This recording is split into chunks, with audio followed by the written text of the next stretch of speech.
Assalamualaikum warahmatullahi wabarakatuh. Di sini saya akan menjelaskan tentang materi mengelola fungsi SDM secara strategis yang beranggotakan 1. Zulkarnain Fahmi Haris, 2. Indah Nurkusuma, 3. Sutriyono, 4. Diki, 5. Salsabila Tasya, 6. Nela Atalia, dan 7. Dandi Rahmat.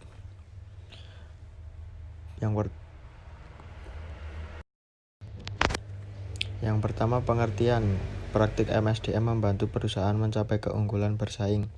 Praktik spesifik berkaitan dengan pengelolaan lingkungan internal dan eksternal, yaitu desain kerja yang pengukuran hasil kerja dan perolehan pengembangan dan pengkompensasian SDM.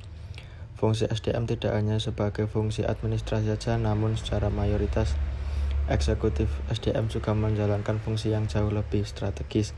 Fungsi MSDM di perusahaan biasanya akan melalui proses transformasi, biasanya terjadi secara global, untuk menciptakan sebuah fungsi yang dapat memainkan peran strategis baru saat berhasil memenuhi peran lainnya. Yang kedua, aktivitas SDM dalam hal nilai strategisnya. Klasifikasi aktivitas SDM. Aktivitas transaksional yaitu transaksi sehari-hari seperti administrasi, tunjangan, pencatatan, dan layanan karyawan. Aktivitas ini bisa dikatakan memiliki bobot nilai strategis yang rendah. Aktivitas biasa seperti manajemen kinerja, pelatihan, rekrutmen, seleksi, dan kompensasi, serta relasi karyawan. Aktivitas ini memiliki nilai strategis yang moderat karena sering membantu praktik dan sistem untuk memastikan eksekusi strategi.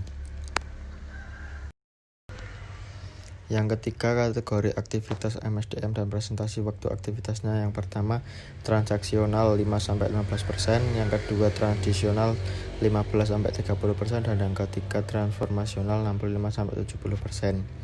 Yang pertama, manajemen pengetahuan, pengarahan, dan pembaruan strategi. Yang kedua, rekrutmen dan seleksi pelatihan manajemen kinerja, kompensasi hubungan karyawan, dan yang ketiga, administrasi tunjangan, pencatatan layanan karyawan. Kemudian ada fungsi MSDM. Fungsi MSDM meningkatnya usaha dalam aktivitas tradisional dan transformasional agar dapat memberikan nilai tambah bagi perusahaan. Hal ini dilakukan dengan eksekutif SDM harus yang pertama mengembangkan strategi bagi fungsi MSDM. Yang kedua, menilai efektivitas fungsi MSDM. Yang ketiga, mendesain ulang atau mengalihdayakan proses MSDM untuk memperbaiki efisiensi dan efektivitas. Fungsi MSDM berorientasi pelanggan, manajer lini, rencana strategis karyawan, teknologi staffing, manajemen kinerja, penghargaan, pelatihan, dan pengembangan. Fungsi manajemen SDM, kebutuhan pelanggan, komitmen karyawan, kompeten, dan karyawan. Selanjutnya, produk dan layanan SDM berkaitan dengan kebutuhan pelanggan. Kedua, kebutuhan pelanggan diwujudkan dalam aplikasi layanan internal. 3. Proses produksi barang dan jasa didokumentasikan dengan pemahaman hubungan antara biaya dan nilai. 4. Metode yang andal dan proses baku sudah dijalankan. 5. Pemborosan dan efisiensi dihapus. 6. Pemecahan masalah dan pengambilan keputusan didasarkan pada fakta dan data. 7. Karyawan SDM terlatih dan terdidik dalam hal prinsip dan perangkat total quality. 8. Sistem SDM sudah diselaraskan dengan strategi implementasi total quality. 9. Manajemen SDM menunjukkan kepemimpinan dan dukungan kepada organisasi menyangkut perubahan organisasi skala besar.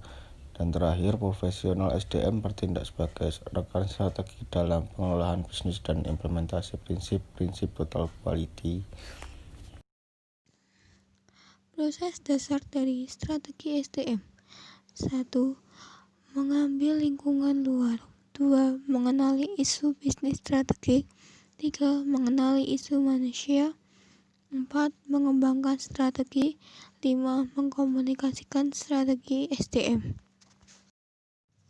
Strategi prioritas penawaran IPM. 1. Memberikan nilai bisnis. 2. Menawarkan infrastruktur terbuka kelas dunia. 3. Mengembangkan teknologi kepemimpinan inovatif.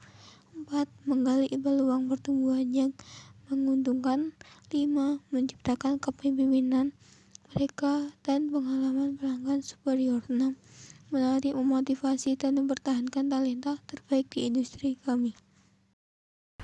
Pada slide kali ini kita akan membahas tentang karakteristik strategi SDM atau sumber daya manusia yang dibagi menjadi 4 macam. Yang pertama adalah fungsi sumber daya manusia yang berorientasi pada sumber daya manusia. Terhadap hasil manusia lebih berakar dari analisis yang menyangkut apa yang dilakukan fungsi tersebut dan bukan dari pemahaman bagaimana hasil manusia tersebut berkaitan dengan bisnis yang lebih besar. Yang kedua adalah fungsi sumber daya manusia terkait manusia. Telah mengidentifikasi, mengartikulasi, dan menyelaraskan aktivitas sumber daya manusia mereka menyangkut hasil dan isu manusia, tapi bukan hasil dan isu terkait bisnis.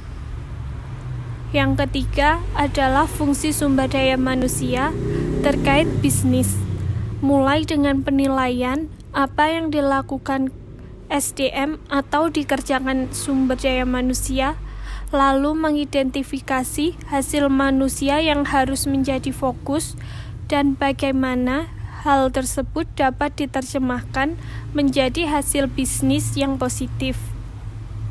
Kemudian yang keempat adalah fungsi sumber daya manusia terkendali bisnis. Telah mengembangkan strategi sumber daya manusia yang dimulai dengan mengidentifikasi isu dan kebutuhan bisnis terpenting, memperhatikan bagaimana orang bisa menyesuaikan dan hasil manusia apa yang diperlukan, lalu membangun sistem sumber daya manusia yang fokus pada pemenuhan kebutuhan tersebut.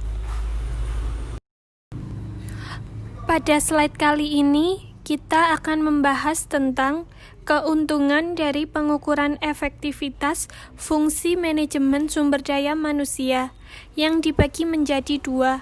Yang pertama adalah memasarkan fungsi, yaitu evaluasi, yang berartikan tanda bagi manajer lain bahwa fungsi manajemen sumber daya manusia benar-benar peduli terhadap organisasi secara keseluruhan dan berusaha mendukung operasi, produksi, dan fungsi lainnya.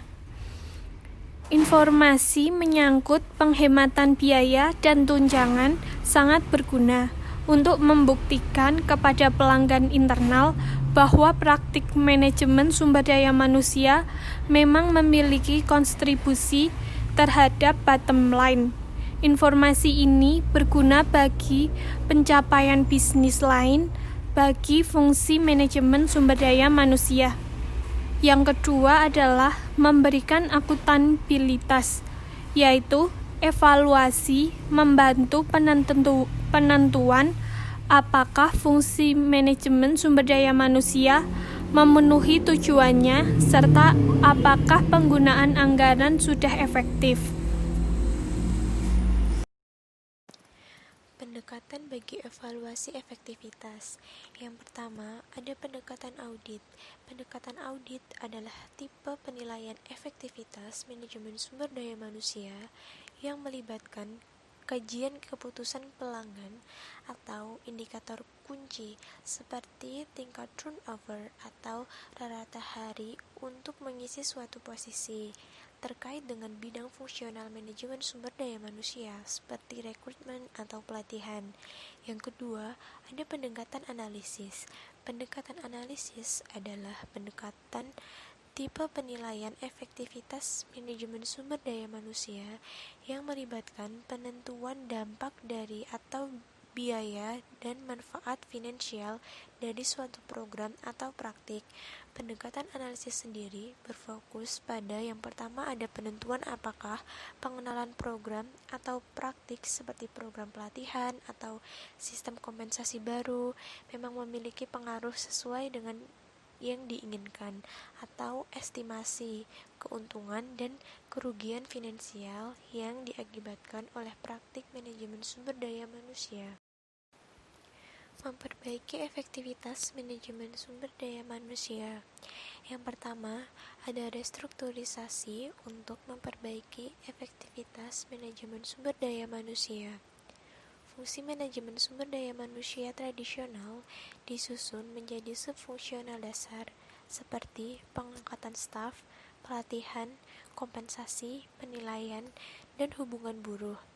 Masing-masing dari area ini memiliki pimpinan yang melapor kepada wakil kepala manajemen sumber daya manusia yang memberi laporan ke wakil kepala bidang keuangan dan administrasi. Agar fungsi manajemen sumber daya manusia benar-benar terkontribusi terhadap efektivitas perusahaan, maka seorang senior sumber daya manusia harus menjadi bagian dalam tim manajemen tingkat atas dan harus ada kesepakatan struktural yang berbeda di dalam fungsi tim sendiri. Yang kedua, ada alih daya untuk memperbaiki efektivitas sumber daya manusia, yaitu mengharuskan kontrak dengan organisasi luar untuk menyediakan sebuah produk atau jasa kepada perusahaan dan bukan menggunakan karyawan sendiri untuk menghasilkan produk. Yang ketiga, memperbaiki efektivitas manajemen sumber daya manusia melalui perancangan ulang proses, yaitu mengkaji ulang terhadap proses kritis dan perancangan ulang untuk membuat lebih efisien menghasilkan kualitas lebih baik. Perekayasaan ulang adalah hal kritis terutama untuk memastikan bahwa manfaat teknologi baru dapat dirasakan. Penerapan teknologi baru pada suatu proses yang inefisien tidak akan memperbaiki efisiensi maupun efektivitas itu sendiri. Malah, penerapan tersebut akan meningkatkan biaya produk atau jasa terkait dengan pengenalan teknologi baru. Yang keempat, memperbaiki efektivitas manajemen sumber daya manusia melalui penggunaan teknologi baru sampai sistem informasi manajemen sumber daya manusia. Teknologi baru adalah aplikasi yang kini terdapat ilmu, prosedur, dan perlengkapan yang belum pernah digunakan sebelumnya. Teknologi baru biasanya melibatkan otomatisasi, yaitu menggantikan tenaga manusia dengan alat, pengolahan informasi, atau kombinasi keduanya. Dalam manajemen sumber daya manusia, teknologi ini telah digunakan untuk 3 fungsi luas, yaitu yang pertama, digunakan untuk pengolahan transaksi dan penelusuran. Yang kedua, digunakan untuk sistem pendukung keputusan. Yang ketiga, digunakan sebagai sistem pakar. Yang selanjutnya yaitu nomor 1, pengolahan transaksi. Merujuk pada komputasi dan perhitungan yang digunakan untuk mengkaji dan mendokumentasikan praktik serta keputusan MSDM. Pengolahan ini mencakup dokumentasi relokasi, pengeluaran pelatihan, dan perlibatan kursus serta pengiriman laporan ke pemerintah. Yang kedua, sistem pendukung keputusan dirancang untuk membantu manajer memecahkan masalah. Sistem ini biasanya mencakup fitur bagaimana jika yang memampukan user melihat bagaimana perubahan pada hasil ketika asumsi atau data mengalami perubahan. Sistem ini berguna untuk membantu perusahaan menentukan jumlah pegawai baru yang diperlukan berdasar beragam tingkat turnover.